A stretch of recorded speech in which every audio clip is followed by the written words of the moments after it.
ছিল ছোট্ট এক গ্রাম, সেখানে থাকতো এক গরিব কৃষক রঘু। সারাদিন খেটে খাই, তবুও ঠিকমতো পেট ভরে না।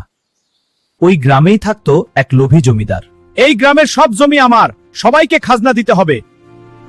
বাবু, এবছর ফসল ভালো হয়নি, একটু সময় দিন। না, কালকের মধ্যে খাজনা না দিলে জমি নিয়ে নেব। রঘু খুব চিন্তায় পড়ে গেল। হঠাৎ তার মাথায় এক বুদ্ধি এলো। আমি জমিদারকে একটা শিক্ষা দেব। বাবু, আমার কাছে এক জাদুর বীজ আছে। জাদুর বীজ? এটা আবার কি? এই বীজ লাগালে সোনার গাছ হবে। সত্যি? তাহলে এটা আমাকে দাও। দেব, তবে এক শর্তে, আপনাকে 7 দিন অপেক্ষা করতে হবে। ঠিক আছে, আমি অপেক্ষা করব। 7 দিন পরে কিছুই হলো না। এই, কোথায় সোনার গাছ? বাবু, লোভী মানুষের জমিতে কখনো সোনার গাছ হয় না।